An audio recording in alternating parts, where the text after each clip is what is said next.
Morning, Jai Shri Krishna. I want you to tell the audience about your experience in HR, and then I want to leave a few questions with the audience. A few questions open I will leave with the audience, and then I have the right, because as an anchor I can always ask questions.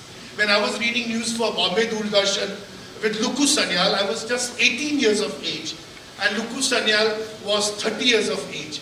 And she was a chain smoker. Unfortunately, Luku is in heaven today. I love her for whatever evolution she brought inside me. So as a new broadcaster, I realized that there's so much responsibility that you have when you have the right to ask the right question.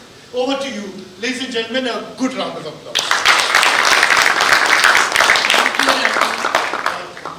Namaste everybody. Namaste. Jai Shri Krishna. Jai Shri Krishna. Heritage, this is our culture. I am here because of the blessings of all my parents, my elders in the house, to whom we were every day asked to do Namaste, and we did go and do Namaste. Now in my community, girls don't touch the parents' feet. They only touch the in-laws' feet. So we did not touch the feet, but every morning there were about 12 elders. To every single one we went and did Namaste, and they blessed us with something or the other good words, and I feel that is why I am here today. When nobody even thought that I could be here or any woman could be reaching this kind of a position. So if your children don't do it, please make them start it, and please give them lots of blessings. And the blessings we got was Yashasvi Bhava, पढ़ो अच्छा, लिखो अच्छा, भारत को महान करो. We were always given blessings which were for the country, which were for yourself to do hard work. So I would suggest that the parents have lost the authority and to give the sanskar to their children to do this. Please do this and let your children have blessings to grow up as good citizens of the country. And we need it right now desperately, that we get out of the shackles of all the connivance which is happening against our country. And the blessings will do your children as they grow up very good. Okay, I'm going to just say one thing. I have been coming to such programs organized by Raju for the last more than 20 years. And I am always waiting anxiously and eagerly of what he is going to show. Every year he has showed something new, something which is interesting and something which touches your heart. So thank you Raju for organizing this and coming out with lots of new things. After the national anthem, all the things which he has showed are new, and every year he does that. So I'm very happy to come here and see what he is doing. And I think all this should be shown to our students in the country, such things of the culture and such things of the heritage. The topic is HR. Now HR has become a household word by the time Raju started this World HRD Congress. I think we've already celebrated 25, 30 years. 34 years. 34 years. So it's become a household word. And it is also in the home that this word is useful, HR, human resources. I mean, our children are our resources. Now, there are just so many challenges for the HR today. Challenges of people changing, young people are completely transforming into something which we didn't expect. Managers transforming with their ambitions, with their aspirations, and wanting more and more and more, because the country has become suddenly very prosperous, and there are hundreds and hundreds of things people like to buy, and therefore they want to get more salary, and there is a lot of transformation going around in the country and around the world, and everywhere it is the same story. how much do we get for what. Now, one of the things which I have discovered that the younger people needs to be inducted by every HR person right from the beginning when they enter the organization. Because when they enter the organization, right after the universities and colleges and institutions, they don't even know what is an organization. They only want specific things which is for them. I want a computer, I want a separate room, I want an air-conditioned room. But there are rules, regulation and norms, and these need to be taught to them as part of the induction, that rules have to be followed and what they exclusively want cannot be available to them. People have to learn to receive that there are norms which do not give them special privileges or exclusive privileges. And this makes it very difficult for the young people. I was doing a consulting in a company and they said we have given a mentor to each new employee. And what happened was that after about a year, 50% left and 50% were ready to leave. I said, what happened? Because they said the mentors whom they were given, they made the other mentors fight. So we see children are also expert in making the parents fight for whatever they want or don't want, or they can really do very smart. So they would ask one mentor, and what they did was they gave a mentor of another function to another boss. And he would say, okay, that fellow is not doing this for me or not doing that for me. Then he would go and talk to him and they would have a fight. So the whole organization was in a state of confusion and conflict. So I was invited to do damage control. So I went and found out that they don't know what was mentoring. And I think today it's become very important because mental health is becoming a huge issue.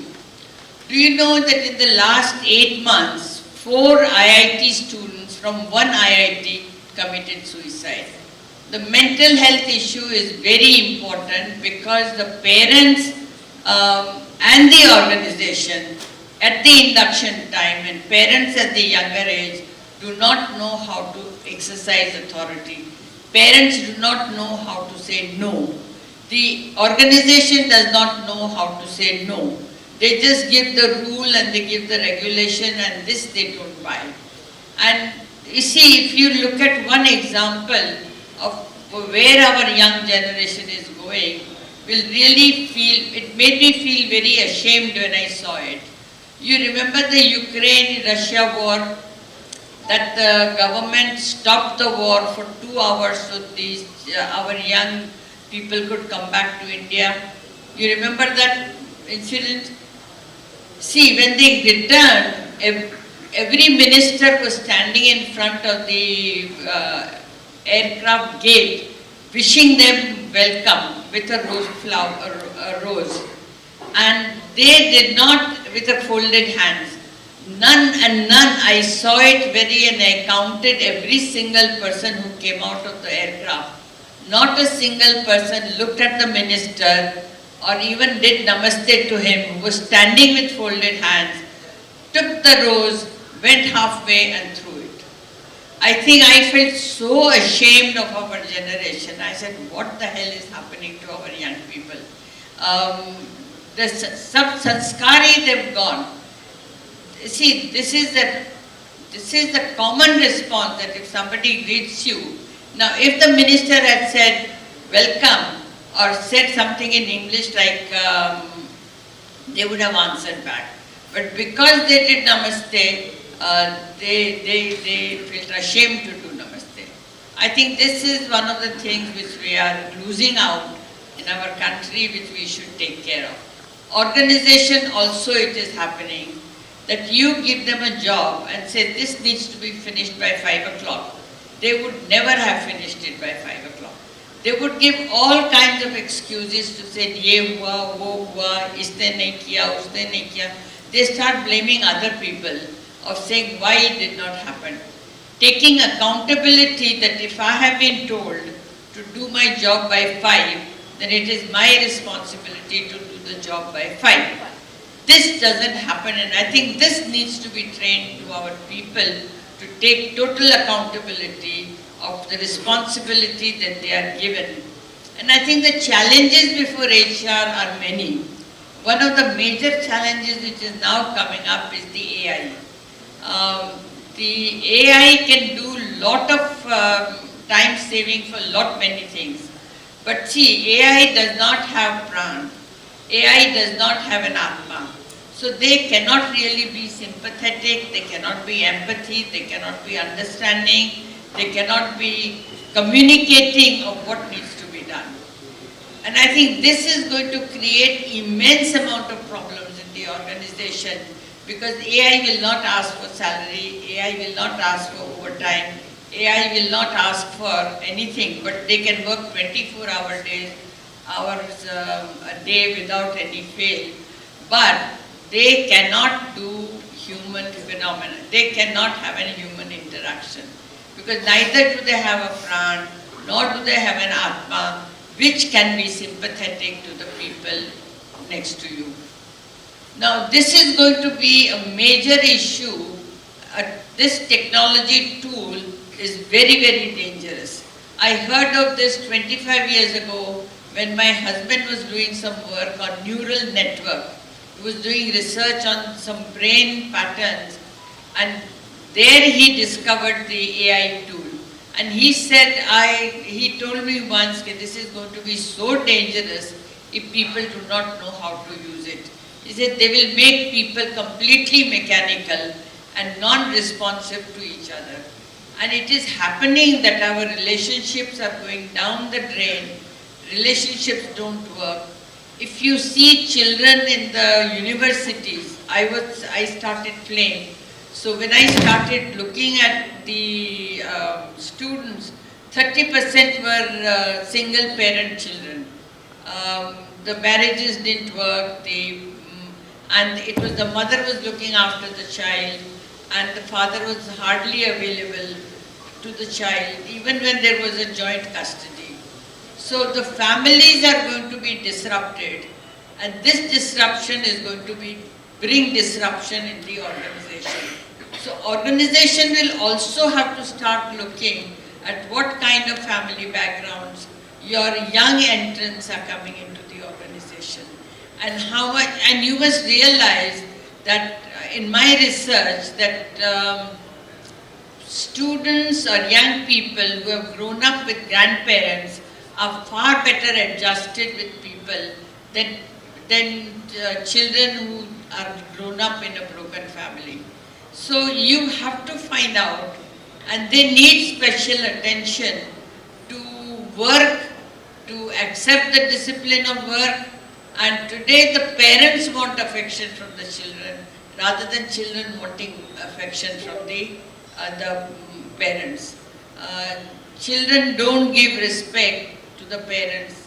They are completely confused because they are peer-based children who only work with their own group, who are equally confused, and they come back and argue with the parents with the same confusion which their whole group is fighting. Once some people asked me, my child fights with me a lot. I said, let him fight. But he is fighting with you, he is conversing with you. And the more you give the answers, those answers will be conveyed to his other friends. Because he will hold on to them because he does not know any better. Because there is, just as a 2-year-old is a stubborn child, the 14-year to 18-year-old is equally a rigid child who will just argue and argue and argue because he is logically correct.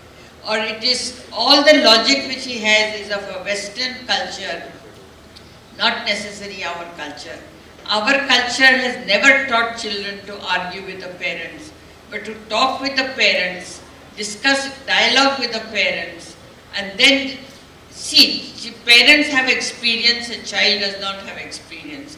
So what the child talks about is logic from AI, logic from technology, but not necessarily from experience. And the parents have the experience of years, and they have struggled to bring up the child where the child is. And the organization has struggled to create an environment for the young people to work. I think both need to make changes in how they bring up children, and organizations how they design induction for the young people. Now, it is sometimes, it's not like I'm saying that is everybody, but the dominant pattern is that when the young people enter the organization, all they are looking for is a salary. A salary, but not necessarily accompanied by the responsibilities which they are going to get and the responsibilities which they are going to fulfill. Accountability becomes very important, and this needs to be taught by the HR to the people who enter the organization. Now, I'll tell you why. Because if I see children coming back from the US, if the parents keep on saying, "Tune ye kiya," and the child gets very irritated. He says, "Ma, you told me once, I will do it. You said this and this time, I will deliver." This is the difference between the two cultures of the West and our culture. Our follow-up culture takes us so much invisible time, an invisible waste of time, that we don't realize how much time we waste in following up which ought not to be done, which the employees need to do what they are supposed to do at the time they are supposed to do and deliver. If they deliver it in 10 minutes, if they deliver it in a whole day, it's okay, but they have to be accountable. But we tend to spend a lot of time following up, and that used to be the pattern. Follow up, remind them, we become their secretaries to remind them to do the work. I think we need to change the patterns, basic parameters and basic paradigms of how we are preparing our young people to get internalized in the organization work culture. So HR's challenge is to redesign work culture, to redesign learning process for the young people or for the managers as well, of how to be employees in an organization and how to make the organization grow, be dynamic, and be a place where everybody is happy to work. I think my time is up, so I will close. Thank you. You have audience, you have the first choice to raise a few questions. Alternatively, I as an anchor to this program, I will do so. Anyone from the audience, you would like to raise a few questions? Yes, sir. Can you give the mic to the gentleman? Do introduce your name, so that it's easy. Can I have a Hello, myself Varun Patel from Zealand Tech, and ma'am, thank you very much for sharing these insights. My question is how we can make them accountable. I understand this generation has their own set of mindset, but at least we have to make them accountable. So what do you think, what are the things we can do from ourselves to make them accountable? Wow. See, it is a learning, it's a very good question, because it's a learning process which you need to create. Because you give training programs for the function, you give training program for the skills, but we do not give a learning session for them, for their attitudes and for their behavior. Wow. I think this needs to be more an attitude and a behavioral learning process which needs to be given to them. And there are examples after examples which can be shown to them that what is to be accountable and what is the learning process. See, learning is for life. So whether you learn now or you learn at the age of, if I don't interact with the young people, I would not know what is happening to them. So at my age of 82, I keep talking to the young people of what is bothering them and what they are doing and what they want. And it is sometimes amazing to know how they say that we are not taught things like how to be responsible and how to be accountable. They don't know what is accountability. So we need to create a learning process whereby this can be done. Wow. Okay, I'll take one more question. Anyone from the audience? Just one more question. Raise your hand. We give you the mic. So you have, just give the mic to this gentleman. Good morning, ma'am. Myself Ishan from ZSB. આપણે ગુજરાતીમાં એક કહાવત છે, મારું શું નહીં તો મારે શું, right? Wow. How to eliminate these characteristics from the employee? What we should do? મારું શું will become આપણું શું, કે ઓર્ગેનાઇઝેશનનું શું. અને one, we have to also tell them the kind of struggles the parents have gone through, the kind of struggles the owner of the organization has gone through. You have to tell every employee the history of the organization, how from nowhere the organization has begun, and from they have brought it to somewhere. And that is what responsibility and accountability is. And finally, they have created an organization which gives jobs to so many people. Thank you so much. Wow, thank you.